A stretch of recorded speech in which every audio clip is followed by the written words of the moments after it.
not super fleeting stuff.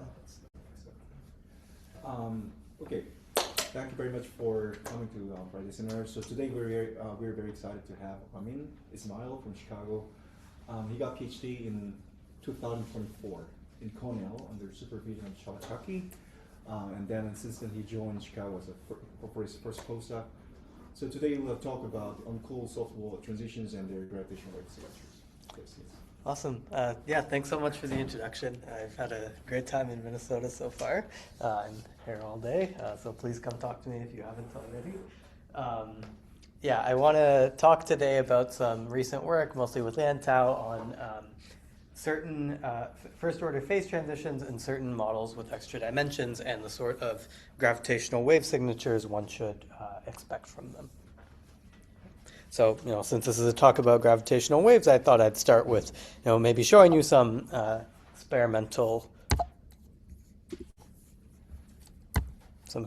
prospects for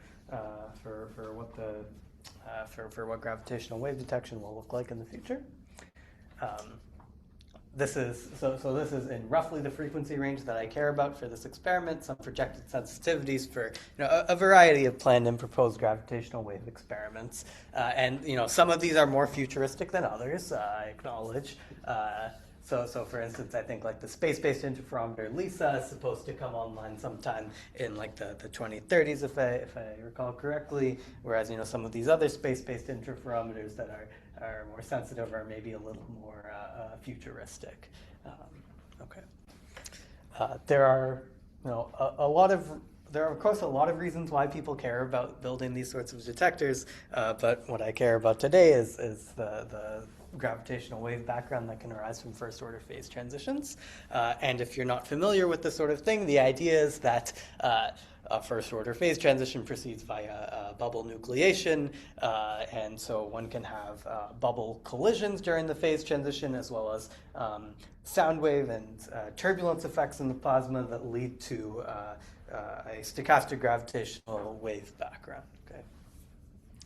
And what I want to argue is that I think scenarios with warped extra dimensions in particular provide what is, in my opinion, some reasonably well-motivated physics case that would lead to this sort of signal. Okay.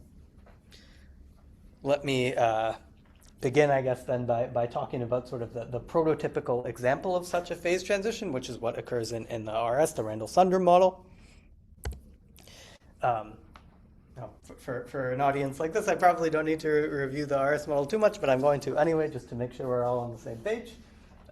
The general idea is you have some 5D slice of anti-de Sitter space capped at either end by UV and IR branes, and of course these were introduced in the late 90s in the context of the hierarchy problem, where, I mean, this isn't to talk about the hierarchy problem, but if you're not familiar with this, very roughly, if some of the standard model degrees of freedom, particularly the Higgs in the top, are localized toward the IR in these theories, this can stabilize a large Planck-weak hierarchy.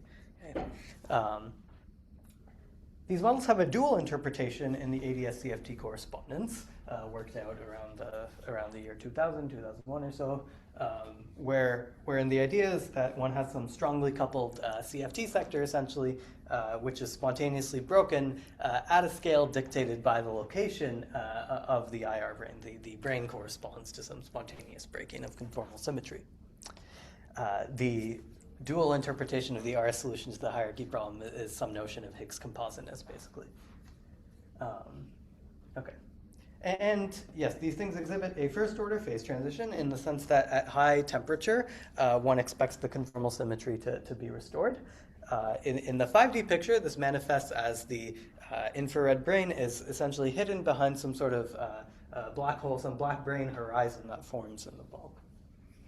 And then the phase transition essentially proceeds via the nucleation of bubbles of IR brane within this black brane background. To my knowledge, this phase transition was first really properly studied by Ratazzi and others about 25 years ago, where indeed they study some transition between the hot phase, the deconfined phase of the theory, where you have basically an ADS Schwarzschild bulk and then there's some black brane horizon, to the cold confined phase of the theory where there is no horizon, and instead I just have the IR brane cutting off the extra dimension. Okay. And in particular, one of the things that they did was they showed that you can you can understand the phase transition dynamics by studying the theory. Studying not the full 5D theory, but some 4D effective action for the dilaton, essentially for fluctuations of the IR brane, and this makes the studying the dynamics of the phase transition much easier. One of the results of this analysis is that what one finds is that the RS phase transition may be quite strongly supercooled. Okay, particular if one employs the usual Goldberger-Wise stabilization mechanism for the radius of the extra dimension, you can have a large degree of supercooling in the sense that the phase transition may not actually complete until the temperature has fallen, orders of magnitude below the critical temperature for the phase transition. What is the order parameter of the transition? Good. It's the vacuum expectation value of the dilaton field in the 4D picture, or in the 5D picture, essentially the location of the IR brane. And so it's going from what to what? Yeah. For thinking of the expectation value. I'm sorry?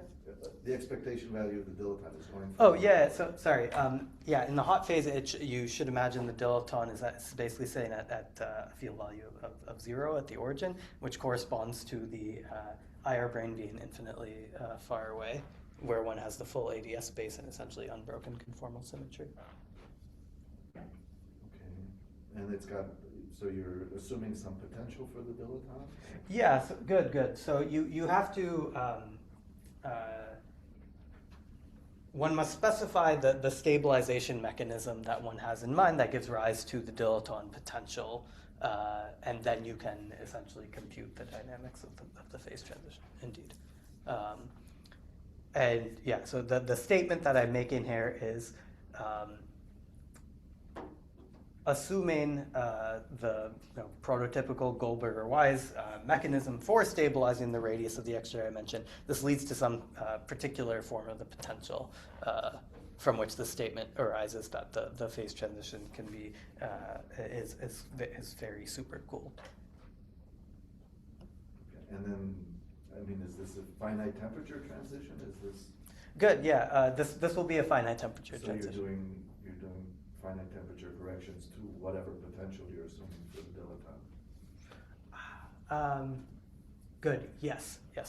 There will be so there are finite temperature corrections, but it turns out that in the regime where the phase transition actually takes place, this isn't.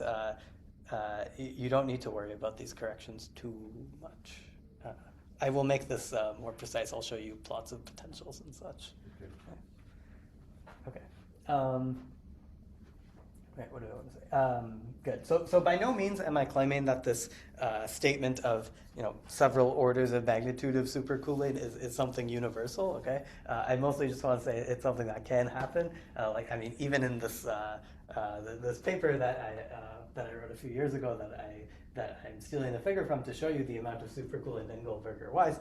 I mean, even in that, we were talking about some other kind of stabilization mechanism that gives you some different dilaton potential and consequently a different behavior for the phase transition. Okay, but the point is that this can indeed happen, and this if one has a strongly supercooled, very first order phase transition, this gives you some relatively large, relatively strong gravitational wave signal. If you have a TeV-scale phase transition in mind, which I generally do have in the back of my mind because I care about the hierarchy problem, then this leads to a signal typically peaked around the millihertz range, which is a nice target for future detectors like LISA. Okay. The main topic, I guess, of this talk is a situation where instead of cutting off my extra dimension with an IR brane, which is one logical possibility, I want to consider a different possibility, which is that the conformal symmetry is essentially broken by the appearance of a soft wall, some dynamics leading to some curvature singularity in the bulk, which smoothly cuts off the extra dimension. And this isn't just some sort of thing that you can consider just for the sake of considering it. I mean, it is, but I think there's good reasons that you should care about understanding the phase transition in this variant, if you will. The first is that, to my understanding, I'm no string theory expert, but my understanding is that there are stringy warp compactifications in which these sort of soft wall solutions actually arise in Klebanov-Strassler and Klebanov-Witten solutions. Moreover, there was a paper a couple of years ago by Lisa and Rashmish suggesting that the phase transition dynamics can be dramatically different in such cases. They studied some particular string-inspired geometry, and they found that the hot phase of the theory, the black hole phase, has some minimum temperature, which is not too far below the critical temperature. So this suggests that there's some maximum amount of supercooling that is possible here, which although the study in the gravitational wave signal was beyond the scope of that work, you would expect this to have some impact on the resulting gravitational wave signatures. And these sorts of gravitational wave signals have not really been studied much in the context of these soft wall scenarios, with the exception of a couple of works that focus on some specific holographic QCD setups. But sorry, but this first appeared in, there was a paper by Katz and Sun and Karch. That's where the soft wall first appeared, not in these string wall compactification. Yeah. You're referring to like their soft wall that gives rise to like these linear Reggie trajectories, yeah? Indeed. Indeed, this is an. I will be more precise by what I mean by soft wall. This I would like. Sure, this is a soft wall where you get such a thing. I guess they were motivated by like ADS QCD setups. So what? It's a soft wall. Sure. Which is what you're using, right? Yeah. The point is well taken. Maybe I don't fully understand what you're getting at. You're giving credit to these stringy warp compactifications. I'm saying there was earlier work. Oh, sure. Yeah, I'm not. So sure. I don't understand. Are you working in a stringy warp compactification? I mean, why is that what you're going to be doing, or not? I'm not. Okay. Yeah, my point is merely that if you imagine that if you like to imagine that we live in some warped extra dimension, and you think that the geometry of our extra dimension should be informed by top-down considerations, it's a reasonable thing to think you might have some kind of soft wall like this. That's all I'm saying. Yeah. I'm saying, but it also can be bottom-up effective filtering. Absolutely. Which is what you're doing. Absolutely, yes. Yeah. At the end of the day, I'm going to be doing some bottom-up thing. Yeah. And please. So for instead of the hard iron brane, then do you will be full extra dimension or not? Good. I think so. So in usual RS, there's this distinction between whether like you're working on like the circle or on the interval, Yeah, right? do you have a Z to parity or not? I don't think a I do. fixed point, right? Yeah, because there's no. I don't really. There's no like fixed point of the orbifold. So I think I'm just working on an interval here. So it's not circle divided by Z2, but it's circle topology extra dimension. Sorry, the topology is just an interval. So you orbifold the extra dimension. Sorry, I'm not sure I understand. The extra dimension is just some. I'll show a picture later, but it'll just be some interval. It'll have some fine. Do you have a fixed point, two fixed points? No, he won't. He's going to have an interval, just a finite. So he didn't orbifold the extra dimension. You don't. Okay. Cool. Good. And the position of like soft wall, this is defined to be the point along extra dimension where the curvature diverges. Yeah, we will be more. I will be more precise about this. For 4D curvature. For 4D which is scalar. It could also be the. I think either the 4D or the 5D will both blow up there. If I. And, Yeah, I'll show you the metric in a moment. I'm sorry. Yeah, and please. Can you tell us pedagogically why diverging curvature defines the end of extra dimension? Good. I will ask you to hold this thought for 1 second. It will become clear. I think it will become more clear once I actually write down the metric, and you'll see that it literally will pinch off at the extra dimension. Good. Very, very good. So the general questions I have in mind then are like what sort of if one has some sort of soft wall, what sort of gravitational wave signals should one expect from this first order phase transition, and are there prospects for detecting them? Okay. And in the effort of, I want to give you some, sneak preview of the results that I'm going to work towards during this talk. This is what we're working toward. We're going to study some simple metric ansatz that allow us to, in a bottom-up way, study these sort of soft wall phase transitions. We'll see that indeed there's some, the phase diagram will admit some minimum temperature for the hot phase of the theory, which will limit the amount of supercooling that is possible here. And then we'll study the nucleation of bubbles and and the dynamics of the phase transition and think about gravitational wave signals. And the upshot of that will be that, in general, for a TeV-scale phase transition, one could probably expect to see it at some future space-based interferometer. If you're lucky in some optimistic cases with a somewhat lower or phase transition temperature, you might be able to see it at LISA, or in some cases you might be able to see it at future terrestrial interferometers like the Einstein telescope. But what's the difference between a hard wall and a soft wall? How would I tell? Good. The main point will be that the phase transition will complete much more promptly with a rather a shorter duration, a larger beta over h, so the overall signal is shifted to be weaker and to slightly higher frequencies. And you don't think I can model that with a hard wall? You could. Indeed, this. I'm not saying that this is like some smoking gun signature of these things. I'm saying that you could see it. That is the point I'm making.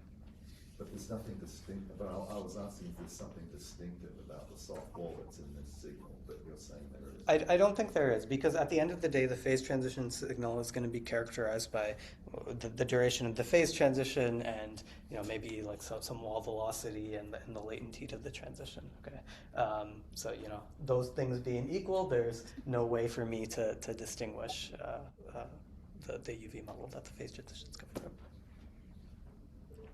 Sorry, I have a question. Yeah, please. So if I look at the plot, I see you picked n equal to 20, n equal to 30, and 40. Yes, So yes. I'm guessing by looking at the trend, if I choose n like something smaller, like 10 or 5, I'll not have a detectable signal. Is that correct? Let's see. All else being equal, yes, and the meaning of this will become more clear as we go on. Sure. Yeah. But yeah, all else being equal, that is true.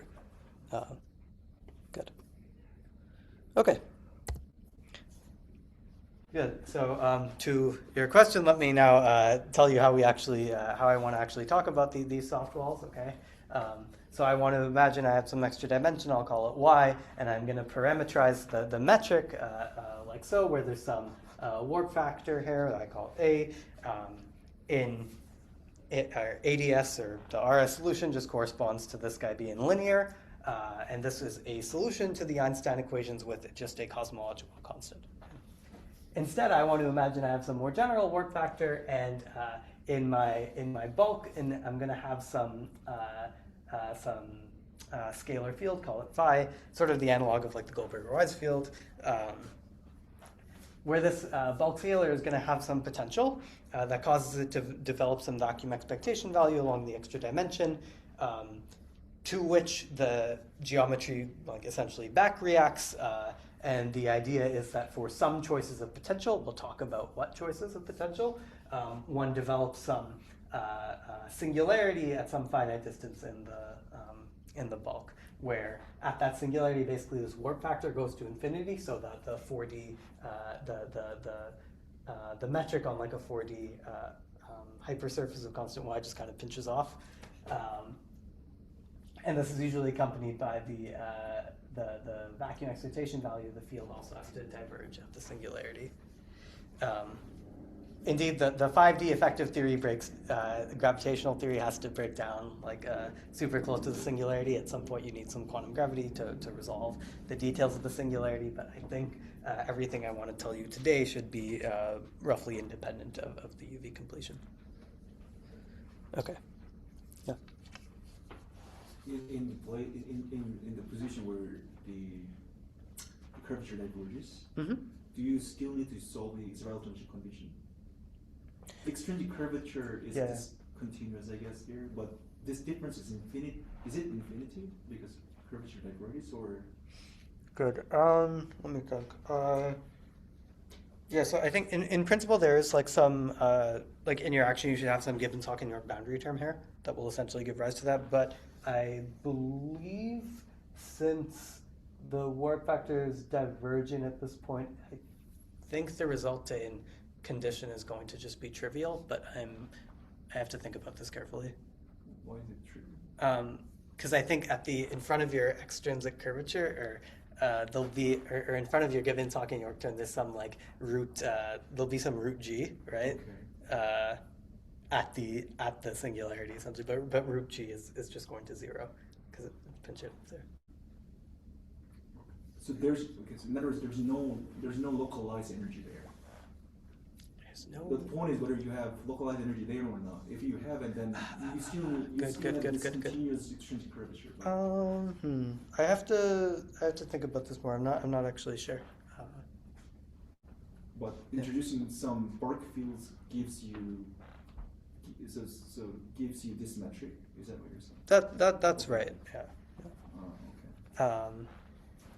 So you have a UV brane and you have bark scalar or bark field. Yeah. And this gives you that metric. Okay. That's the idea. That's right. Good. Yeah. So just this is a single brane, right? And then so you're solving, as June said, you're solving for the metric. And now you're also solving for the scalar field, so there's an equation of motion for the scalar field. There is, yeah.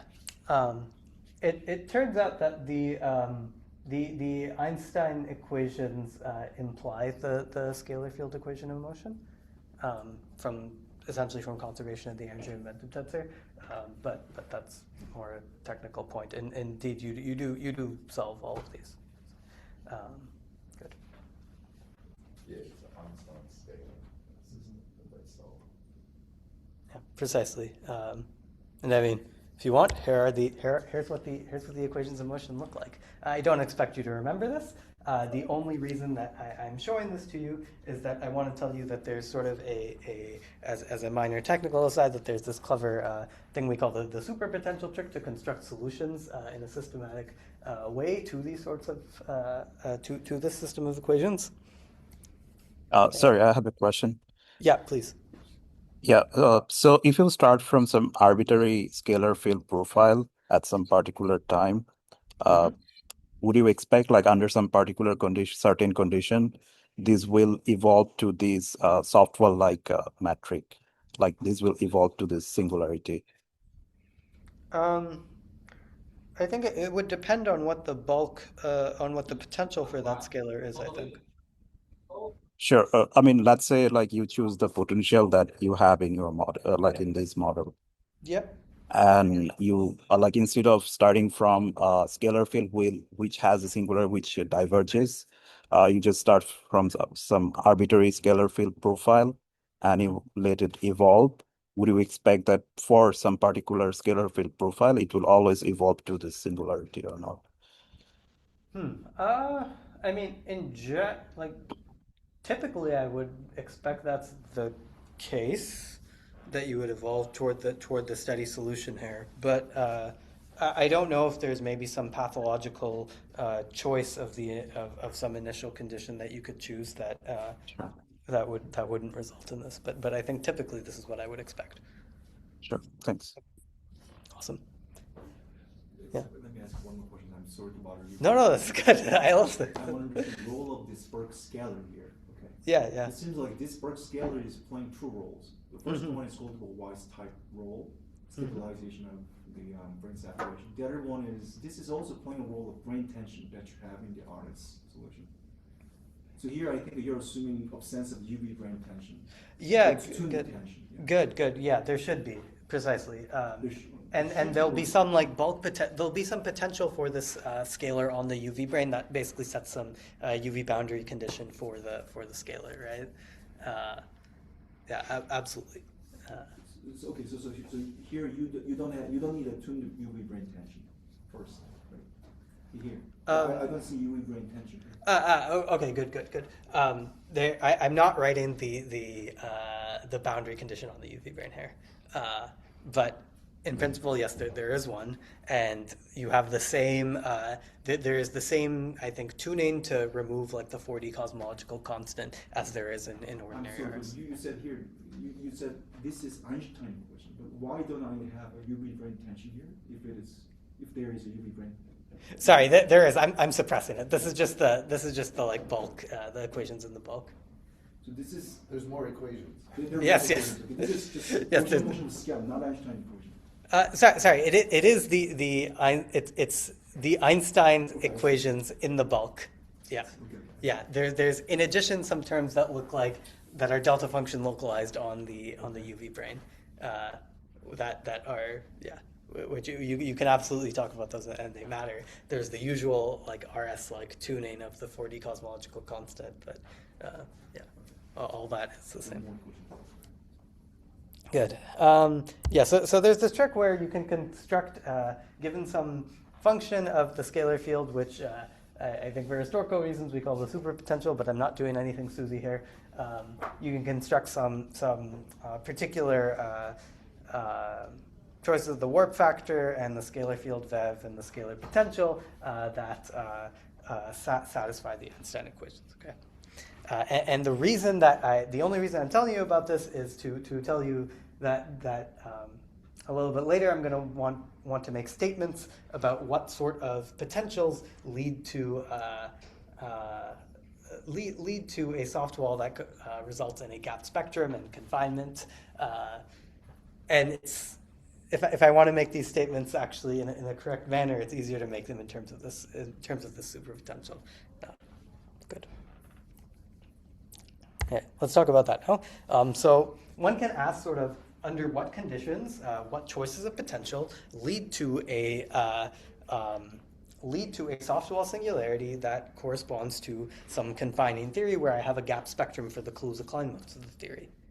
In general, you can show that this requires a potential, or more precisely, a superpotential that grows exponentially in the field. Okay? Specifically, if you imagine some potential that grows exponentially like this, parameterized by some exponential growth rate, which I'll call nu, up to some normalization, this leads to a confining theory when this parameter nu is greater than or equal to 1. I also stipulate that it should be less than 2 because if it's greater than 2, you get some pathological behavior. And if you want to learn more about that, I refer you to Steve Goopser's excellent paper on curvature singularities. Okay, but the point is, if one has the asymptotic growth of the potential, you can then solve for what the geometry looks like in the vicinity of the singularity. You can solve for essentially the asymptotic geometry of the soft wall. Okay. And it just depends on this, this exponential growth rate of the potential, and as it should for a soft wall, the warp factor goes to infinity, and the VEV of the scalar field also diverges. Okay? You should think of this parameter nu as basically parameterizing like the hardness of the wall in some sense. We'll see that basically larger values of this parameter correspond to a harder wall in some sense. Okay. That's all I want to say about the confined phase of the theory. Let's now talk about how we discuss this thing at finite temperature in the deconfined phase. I want to study basically black hole solutions to this sort of system of equations. So I want to introduce, I parameterize this by introducing some sort of like blackening factor into my metric. Okay. And you should think of this blackening factor as a function which is 1 very far away from the singularity, and it vanishes at the horizon, at the black brane horizon. So you should think of some horizon appears in the bulk, basically hiding the singularity in some sense. You can recover the cold phase of the theory by basically pushing the horizon all the way away to the singularity. Good. So my job, I guess, then is to sort of just take my ansatz for the metric and study the Einstein equations, construct solutions, and so forth. I'll tell you how we do that in a minute, but first let me say, if I just hand you some geometry and I tell you it satisfies the equations of motion, how would you calculate the thermodynamic quantities you might care about, things like the temperature and the entropy? There are well-known ways to do this. We can use there's sort of a standard trick to find the Hawking temperature of the black hole, which at thermal equilibrium, this would also be the temperature of like the standard model radiation bath. The idea is that you go to Euclidean time and you expand the geometry very close to the horizon of the black hole. That is, you study the near horizon geometry. And it essentially looks like polar coordinates with the angular coordinate being Euclidean time. And the absence of a conical defect, that is basically requiring that theta is 2 pi periodic, tells you the periodicity of Euclidean time, which is related to the inverse temperature. Okay, so all that to say that you can, there's a straightforward way at the end of the day to find the temperature of the black hole from the parameters of the geometry. You can do the same for the entropy. It's just related to the area of the horizon of the black hole. The only other thing I want to say about that is that in general it tends to be proportional to some ratio of basically the 5D Planck scale to some characteristic curvature scale cubed, which in holography we generally identify with n squared, the number of colors in the dual CFT squared. If you're unhappy with this notion, you can, if you prefer, you can just think of it as some parameter related to the 5D Planck scale. I mention this because it's going to later on, this parameter n is going to figure prominently. Good. Once I have the entropy and the temperature, it's straightforward to just integrate to find the free energy. Okay. Unlike the cold phase where I had this nice superpotential trick to construct cool solutions, here it's in the hot phase it's considerably harder. In fact, there are basically only 2 cases where I know how to construct an analytical solution. The first is when I have a constant potential. Then I just have, this is like what happens in ordinary RS, I have basically an ADS-Schwarzschild solution. Good, so we know that solution. The other case that I can treat analytically is the case where the potential is exponentially growing. Okay, and in this case, likewise you can solve for the for the parameters of the geometry. Again, they depend on this like exponential growth rate nu. It's the same thing that I showed you a minute ago, basically parameterizing the hardness of the soft wall. This is not so bad though, because this means I have the 2 analytical solutions that basically describe the UV and IR limits of the theory I'm interested in. Far away from the singularity, I expect something ADS-like, and in the vicinity of the singularity, I expect that the potential is approximately exponential, so this asymptotically describes the behavior. So this motivates me to consider the following sort of simple ansatz for the metric, okay? Which I get by basically just taking the UV behavior that one gets for a constant potential and the behavior near the singularity that I expect with an exponential potential, and just sort of naively stitching them together in a way such that things are as continuous as possible at the point where I join them. So you should think of this sort of simple ansatz as parameterizing some family of confining soft walls, where again the same exponential growth parameterizing the hardness of the walls between 1 and 2. Okay. Good. What else do I want to say about this? I guess the reason that we talk about that I want to consider like a simple ansatz like this is that it allows me to obtain closed form analytical solutions for various thermodynamic quantities, like the free energy, for instance. In what follows, I'm just going to show you pictures of these things, but I just want to say that as some like explanation for why I do this instead of just doing everything numerically. Okay. So one can calculate these various thermodynamic quantities, and here's what the phase diagram looks like. This is kind of what I showed you. I gave you a preview of this earlier. So I'm showing for some particular choice of the soft wall geometry, the free energy is a function of the temperature. I've normalized the constant in my free energy such that the confined phase of the theory just corresponds to free energy of 0. And so there's a couple things I want to say about this. The first is that indeed there's this phenomenon of like a minimum temperature of the hot phase. So as I push the horizon deeper into the bulk, first the temperature decreases, but then when I get into the strongly back-reacted region near the singularity, it basically flips around and the temperature starts increasing again. Okay, so there's some minimum temperature, and I mean for this particular choice of the soft wall hardness, it's something like 0.9 times the critical temperature. So indeed, it seems like there's not much supercooling that can happen. Furthermore, this behavior of the temperature means that at a given temperature above the minimum, there are essentially two black hole solutions. Okay? There's this lower branch, which is either stable above the critical temperature or metastable below. And then there's this upper branch, sometimes called the spinodal branch. And this upper branch is unstable. You can calculate the speed of sound squared, and it's negative. Good. And so the process that I'm interested in is the phase transition, essentially the tunneling from the hot phase down to the confined phase. How would we do this? Well, essentially, you want to study like bubbles of the confined phase nucleating within the background of the black brane. In principle, this requires studying some 5D Euclidean time Einstein equations, and then you can construct the usual bounce action and so forth. This is really hard to do, even numerically, though. So I'm going to make my life easier by working in some 4D effective theory. So, Please. You've lost me a little bit here again. You've got these curves that you're showing here. This is the free energy as a function, effectively as a function of y, right? You're just so. And the brane is the value of y to the right there. I'm sorry, maybe I don't. Well, the brane is at y equals 0. Is that correct? You're talking about the UV brane.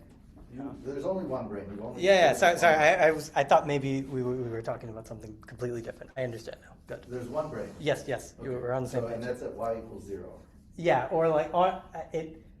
Everything that I'm saying here is basically in the limit where the UV brane is far away from the singularity. So I want it to basically be. Right. But the UV brane's at what you're calling y equals to 0, yeah. and the singularity is at some fixed value of y. Yeah, that's right. Okay.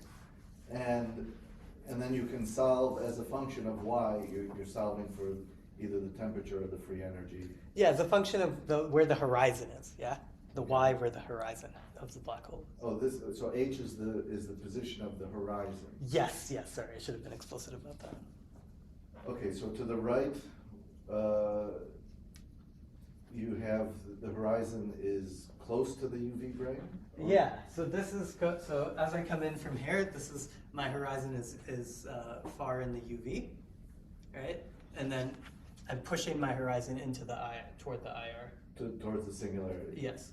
Okay. And as I do that, first the temperature goes down, which is what happens in ADS. And then as I approach this, as I get into the strongly back-reacted region near the singularity, then the behavior changes. Then the temperature actually increases. As you continue to get closer to the that's right. To the singularity. That's right. Okay. And so the singularity is also far to the right on the upper curve. Singularity is also far to the right. Singularity is some value of yeah, that's right. Of that's y. Right. Yeah, right? that's right. Okay. And now, on top of all of this, you have a potential for the scalar field. So the scalar field is determined as a function of y. So I also know the value of the scalar field along both these curves. Yeah, you know the scalar field. That's right. Okay. But that's got to be determined by your potential. Now, your potential, you gave us two, I don't remember what they looked like. Well, you said one was a constant potential? Yeah, and the other is an exponential. That's right. So for a constant potential, that's not going to determine the value of y, and so I guess well, this is y of the horizon, so That's still, it's not going to determine the value of the scalar field. So the scalar field is just going to be determined again by the Einstein equations, Yes, that's right. assuming a constant potential. Right. So the scalar field is formally the scalar field. I think is a constant in the in this UV region, where the potential is approximately constant. Okay. And then it ceases to be constant. It starts growing toward the singularity. Okay. So I'm still, when you say there's tunneling, what do you exactly mean by tunneling? Tunneling of what to what? Is this now the field phi? Very good. That's at every position in y. Very good. This is the thing that I want to discuss. Yeah. So I don't know what the fully 5D process looks like. I know that it's some configuration of fields of the scalar field and of the geometry that interpolates between the deconfined phase and the confined phase. Okay, but I don't know what that looks like. I don't know how to solve for it I don't even know how to do that numerically. So instead, I'm going to consider some 4D effective theory, and I'll show you a picture in a moment. But I'm going to imagine that my bubble is parameterized by essentially by these equilibrium solutions, but with the horizon location being a function of how far I am from the center of the bubble. Okay. Yeah, but there'd be a false vacuum there. Yeah, but is this determined by V of phi? Yeah, yeah. So there'll be a fault. But coming back to this determination, right? Sure. This solution. You're not solving the equations of motion here, right? So what's the you've only solved it in the asymptotic region. That's right. I think so. The point. So how much is this picture going to? I mean, is it qualitatively correct, or how much is it going to change if I were to really solve the 5D? Solve the coupled on good scalar equation. I think it should be qualitatively the same. Something I want to do that I'm still working on is to do a fully numerical solution, so I can actually verify this. But I think my intuition is that the phase transition dynamics should be roughly controlled by just the asymptotic behavior in these two. Behavior that you're using. Yeah. Awesome. Right. So one more question. Yeah, please. Yeah, sorry. So, in the previous picture, you showed the free energy and versus temperature. For the confined phase, you are still considering the soft wall singularity, right? That's right. Basically, you're tunneling from a geometry which doesn't have a singularity, and you're tunneling it to a geometry with the singularity. Mm-hmm. Thanks. Yeah. Good. Roughly the picture that I have in mind is something like this, where so now my extra dimension is going along the vertical direction, the singularity is at the bottom here, and as I walk from the left to the right, I'm going from the inside to the outside of my bubbles. Okay, so on the inside of my bubbles, I'm basically in the confined phase where there is no horizon, it's pushed all the way to the singularity, basically.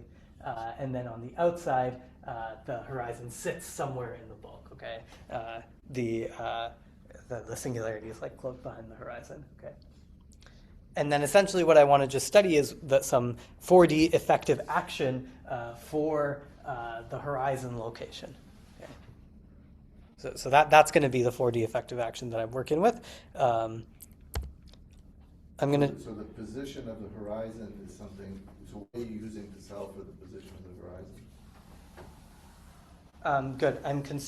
So I will construct an effective action for it. We'll have an effective potential, and then I'm going to be studying the equations of motion that result from that.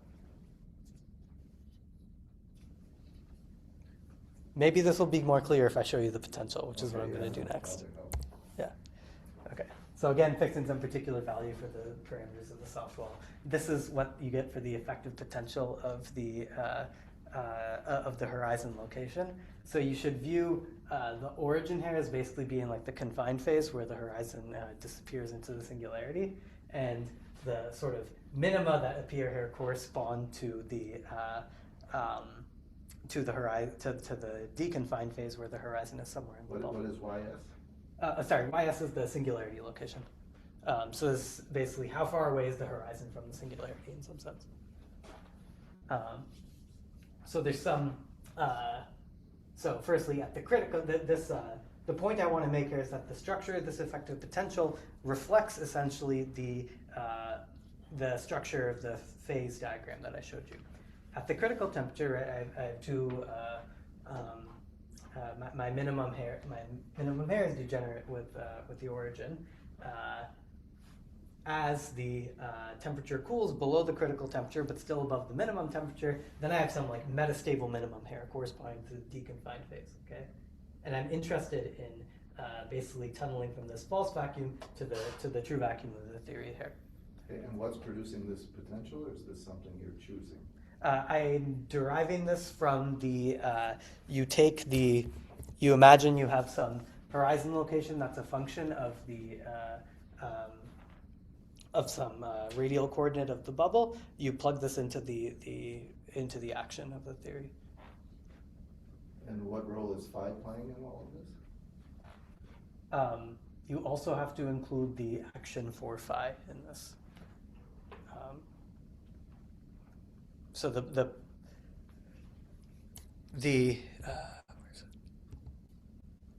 so I'm not explicitly writing it here, but there's also some profile for the scalar in the extra dimension, which is going to depend on the location of the horizon. So when I understand the other way. So you are using the horizon location YH as a parameter of your potential. Imagine you can construct a potential that have that characteristics, then you did the calculation. Although we don't know how ugly the potential will be, whether it will be very consistent with all the scalar equations and dynamics. You just think the such a potential exists. Is that what you're doing? Sort of, yeah. I mean, so I think the complaint that you should have is that this sort of ansatz that I'm taking, where the horizon is just a function of the bubble coordinate, is not really a solution to the Einstein equations. It's an approximation, and the reason is that there's some energy stored in the wall of the bubble, and the geometry back reacts to this. Okay, this is a good approximation so long as the wall of the bubble is sufficiently thick. Basically, it needs to be thicker roughly than the KK scale. But this V is different from V of phi. Is that? That's right. That's right. So you have two different. So this is a different potential. Yeah. Good. But it comes from integrating over the fifth dimension. That's how he's kind of deriving and throwing away all the KK information. But so he has this approximate. But you don't know the field configuration. So is this like? What's the analogy? Normally in ENM, I tell you where my charges are, and I compute the electromagnetic fields. Mm-hmm. Right? That would be the standard. Mm-hmm. This is like I'm specifying the electromagnetic fields and asking you to find where the charge is, but you're not going to care. I'm not sure if I really understand your analogy. I'm sorry. Well, I'm saying this is the solution I want. I don't really care how I get it. That's what you were saying. Yeah, I think they have some arguments for solution to exist, and thinking they have enough degree freedom to make this happen. Whether it is true, I don't know. There need to be a more discussion. But basically, you are interested in the dynamics, right? So let's say if the dynamics can be characterized by this horizon, which is from various understanding that's reasonable yes. Thing to do to study the history. Yeah. That's what's the result. Yeah, I'm saying that my bubble has some profile. I'm saying what I think the bubble should look like, right? That's what I'm saying. You're assuming what the electromagnetic field is. Okay. And Now I worrying understand. about what charges you need to get that electromagnetic field. Yeah, I think I see now what you mean. Yeah. I mean, it's okay. Good. All right. Yeah. So one more question about if you can go back to the answer, the picture, the schematic picture you just showed. I think one slide back. Yes. Yeah. So here I see inside the bubble, the horizon is kind of almost coinciding with the singularity. Is it correct or? I'm writing this, so I'm doing this sort of schematically so you can actually see how the horizon changes. But you should think of it as on the inside of the bubble, the horizon is pushed all the way to the singularity. Uh, so In a it will sense, hit on the this. inside, you're right. You're right here. If this makes sense. I I don't know if you see. can see that. But I mean, so what I had in mind, so in the usual, like when we try to construct a bound solution, Mhm. we usually don't hit like at the turning point uh, when you turn back from Mhm. like other way, when you bounce back, you don't always hit the actual like true vacuum, right? Like, uh, do I'm you get sorry. Can you say that again? Oh, you're saying that we don't always tunnel. Only in the right, right. Are you saying that it's only in the thin like wall you that we just need actually? to overcome over the barrier, That's right. like when That's you absolutely right. Yeah, yeah, yeah. but in this case you're using the ansatz that even inside the bubble you actually hit like your horizon is actually pushed all the way to the singularity. Correct? Um, I see. I see the point. No, I'm not actually. I'm not assuming that. Okay, because I'm going to. I don't. I think maybe you should not take the picture too literally. I'm going to once I have this like effective potential that arises from just assuming that I have some particular form of some like particular ansatz for the bubble, then I can just sort of study tunneling in this effective potential. And Oh, this I isn't. see. So basically you'll construct the bound solution for this potential, is it correct? That's exactly right. Yeah. I see. I see. Good. I see. Good. So I guess if I try to like imagine what the bound solution would look like just by looking at this potential, Mhm. I think like the turning point would be not exactly be at y equal to 0, right? That's right. I That's mean, right. it would be that. You're going to tunnel from like the minimum to like some release, Right, right. right? And then you're going Yeah, to work so the rest of the way. That's absolutely yeah, I see. I see. So basically you'd still have a horizon even inside the bubble. yeah, that's correct. I think that's right. Like you'll still have a black hole inside the bubble. Yeah. Yeah. Okay. Good. Okay. I mean, it sounds like most people here are quite familiar with phase transition calculations, but just in case, let me give you some background on this. This is basically just the fate of the Ball vacuum worked out by Coleman and generalized to finite temperature a few years later by Linda. You're interested in tunneling from like some metastable vacuum to the true vacuum of the theory. The thing you care about is the tunneling rate for the bubble nucleation rate per unit volume. Okay, this is a dimension 4 thing. It scales roughly as t to the fourth, and then there's some e to the minus bounce action factor that arises from doing some semi-classical WKB-like study of the tunneling. You should understand this as the Euclidean action of some bounce field configuration that interpolates between the false vacuum and the true vacuum. And the configuration which dominates is that which minimizes this action, right? And you find that by just solving Euclidean time equations of motion. Okay. So you can go ahead and just compute what the bounce action looks like. Again, for some particular choice of the hardness of the soft wall, this is what the bounce action looks like as a function of temperature. The left side of this plot is the minimum temperature. The right side of this plot is the critical temperature. Okay. As you might expect, as you decrease temperature from the critical temperature toward the minimum temperature, the bounce action falls because the potential barrier is getting smaller and smaller. The other thing that I want to say, I guess, about this is that there's some rough scaling of the effective action with, there's a scaling of the effective action that goes like n squared. So as you increase n, you are increasing the bounce action, so it makes it harder for the phase transition to complete, essentially. And then the thing you care about is actually finding the temperature at which the phase transition proceeds. I like this calculation. It's easy to do, so we're going to do it together. You just compare the nucleation rate per unit volume to Hubble. You know the former is just t to the fourth e to the minus bounce action, and Hubble is t squared over m Planck. So if you rearrange this, you find that the bounce action has to fall below some threshold that depends logarithmically on the temperature, roughly. You got t squared over m Planck, now you're in FRW, but nowhere have you introduced the fact that we're having an FRW metric, so where is that coming from now? Good, good. Yeah. So I should say I'm presuming I'm now presuming I'm situating this in the context of some standard cosmology. Yeah, but, so are there two temperatures going on here? Because now I'm even more confused. The temperature you had was the temperature you had from the Hawking temperature of the black hole, which is why you in effect had a minimum. Yes.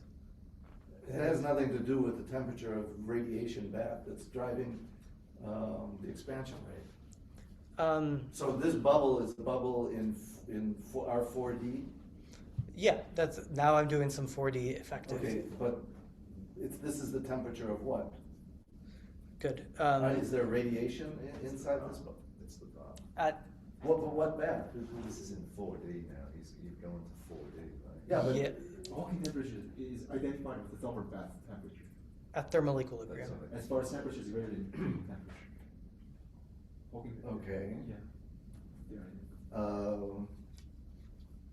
I'm trying to still see what happens if suppose I start at temperature of 10 to the 10 GeV.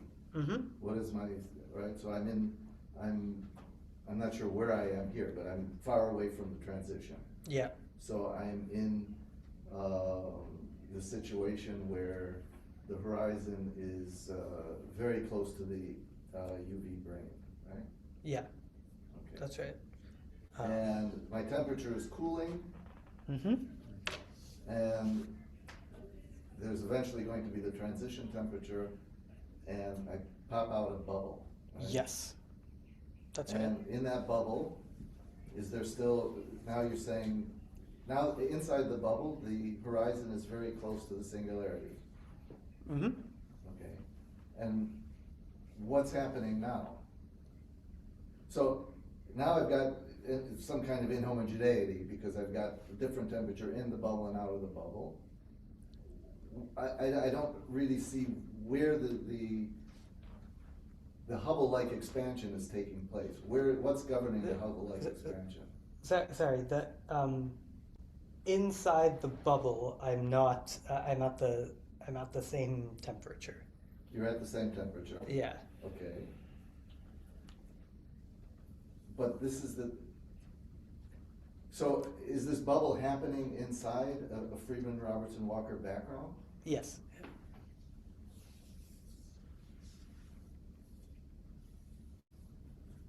And its temperature of the entire universe at this point is governed by the position of the horizon relative to the black hole in the fifth dimension.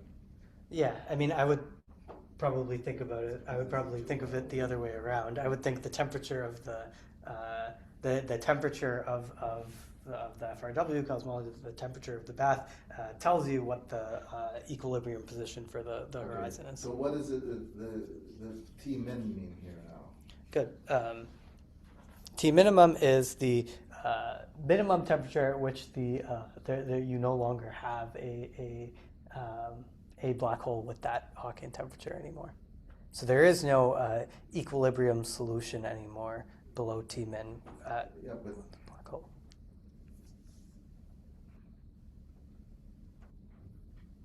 and I'm still, can the universe cool below T min? Yes. And how? What does that mean with respect? The black hole is still, the black hole is everywhere, right? Because it's at the position of the.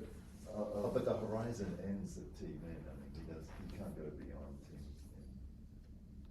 min. The black hole solution doesn't exist anymore. There's no more black hole temperature.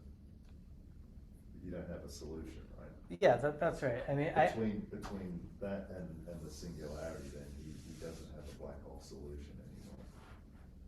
Yeah, one could think of it as like in the 4D effective theory, you can think of it as you have some metastable minimum as you cool below the critical temperature, but then this metastable minimum disappears at the minimum temperature. I can still cool below this. It's just now I only have my one vacuum. I don't have my other metastable vacuum. So there's no tunneling anymore. That's right. That's all. The phase transition has to complete before T min. Okay. Good. So where am I? Yeah. So we can like plot, in fact, the nucleation temperature as a function of n, where as n gets larger, you're suppressing the transition rate. So you have to cool closer and closer to the minimum temperature before the phase transition actually happens. Okay. Let's talk about the gravitational wave signatures now. The parameter that's relevant for what I want to tell you about is basically the inverse duration of the phase transition. If you know the bounce action as a function of temperature, you can calculate this. It's just related to basically the slope of the action as a function of the temperature at the point the phase transition happens. And the way this affects the parameters of the gravitational wave signal is that pretty much by dimensional analysis, the peak of the gravitational wave signal is proportional to this inverse duration that we call beta. And the overall signal strength goes like 1 over beta squared. Okay, the faster my phase transition happens, the weaker my overall signal is. But you don't have a big region of supercooling, you said before, is that right? That's right. So then, So you, this bubble collision then, how is that going to be a good approximation? Because you will have the sound waves and the turbulence. Because if you don't supercool and remove the background radiation, right? I mean, good. you can also have gravity waves and sound waves and Yeah, turbulence, right? So is this a good approximation? I believe it still is. So I'm going to show you. I think this still works. But you do have to include contributions from collisions and from sound waves. Oh, okay. Yeah, and I'm going to include both of those. Yeah, good. The main thing to take away is that this tends to give you relatively large values of the inverse duration. 10 to the 3 to 10 to the 4 is typical here.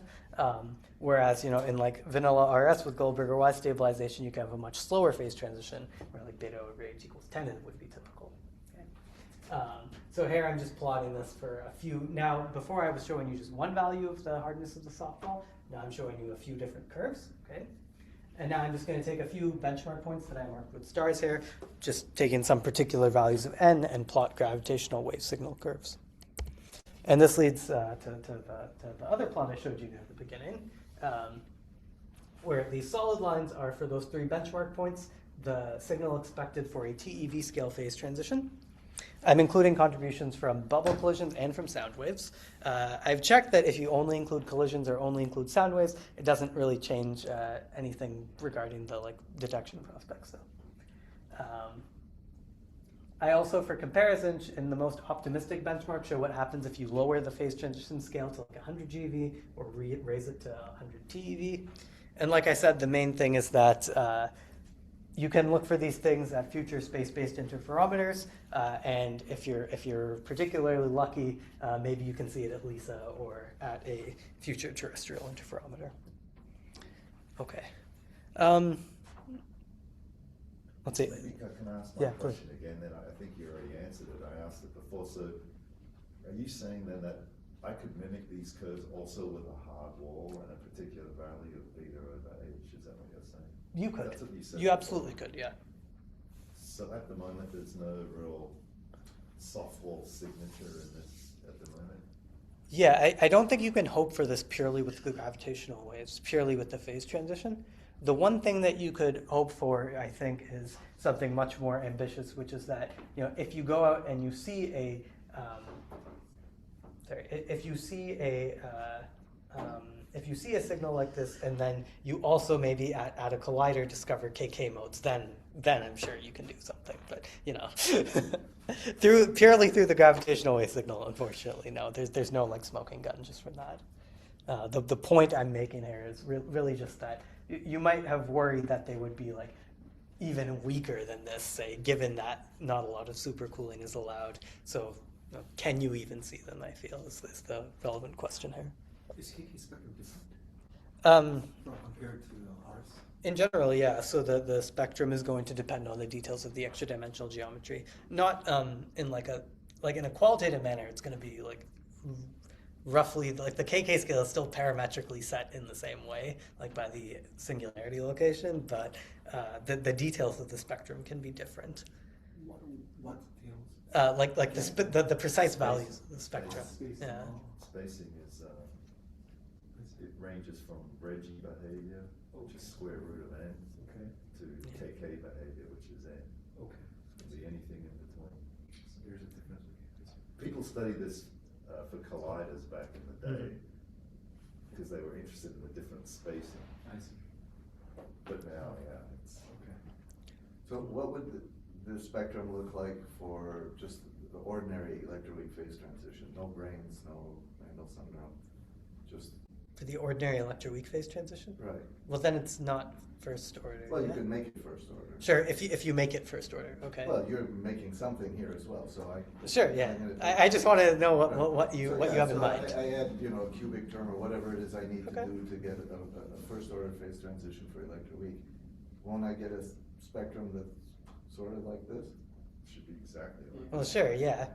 So what they are, Because this could be the electroweak phase transition. It very well could be, yeah. Yeah, the 100 GeV could be his electroweak phase transition. You could model it Right. with what he's doing. Right. so in some sense, let me assume how you get this curve, right? You extract some phase transition typical parameters, beta and alpha, you plug it into this, hydrodynamic simulation effective formulas. Mhm. You get those curves. That's exactly what I Right, do. So the input parameter you gave are, two parameters from the phase transition strength and duration, Yeah, right? yeah. Any other phase transition that gives you similar values of Yeah, parameters two will be parameters, indistinguishable. right. Yeah, Absolutely. essentially, you're just found two parameters and just assuming it to be a purely 4D phase transition without any complex dynamics. That's exactly it. So in that regard, this curve have no difference compared to any other curves. In detail, you have different sound wave dominance and the turbulence dominance Sure, that were sure. back then. From what they are doing, you cannot distinguish. That's Well, the spectrum look different. If I really do a magnetic hydrodynamic simulation for my 5D complex dynamics, I don't know. It depends on Sure. how dense your spectrum is and how many back actions you have between different sectors. Maybe a spectrum will look different. quite possibly. In that regard, your gravity wave spectrum is, I guess, the first order 4D spectrum. Yeah. This is exactly how you should understand it, and something that maybe I'll get to this now actually, because I think maybe in the interest of time I'll skip the last thing that I wanted to talk about, which was this the soft walls I told you about. There's just some edge case that has to be treated slightly differently. When you're just on the edge of confinement. I'm not going to go into details about this. It doesn't change the qualitative story at all. If you're interested. What's the edge? What you're looking Oh, sorry. Yeah. You're defining the edge as what? Good. So this growth rate parameter nu has to be between 1 and 2, right?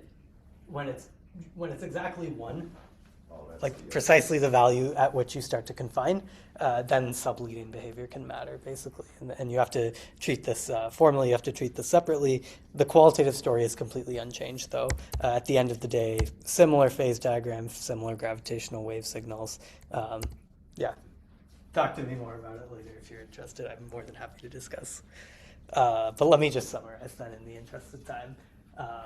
So my argument here is basically just that there's some, I think these sort of soft wall phase transitions are some plausibly decently motivated physics case, and I think if you want to have a comprehensive understanding of this sort of phase transition, of like RS-like phase transitions, you need to study these sort of soft walls and not just the hard wall case.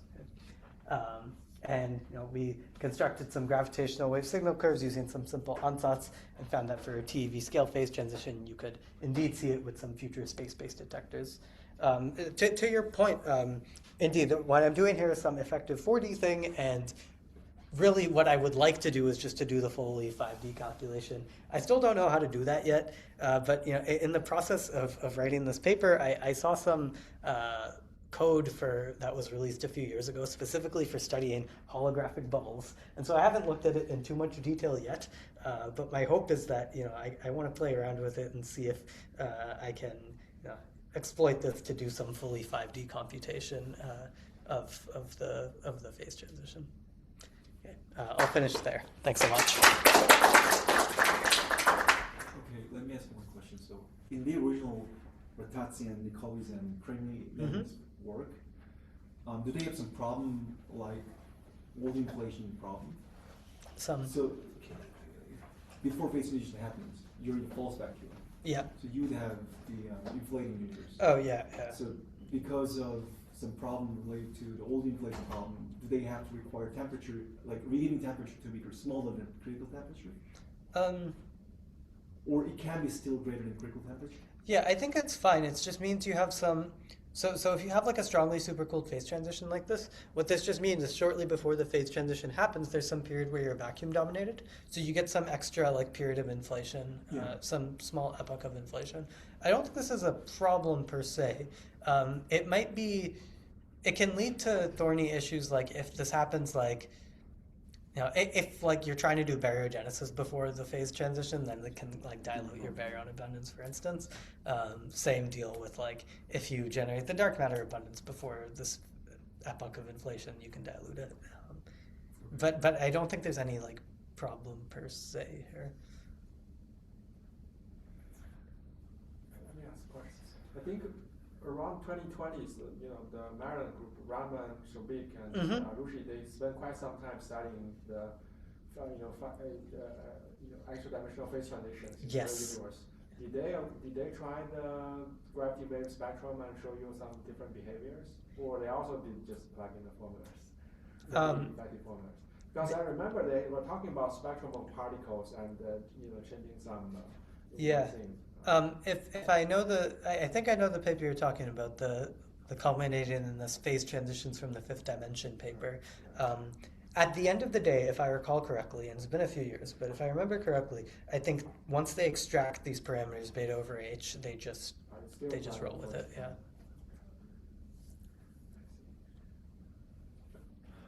Okay. Is there any more question?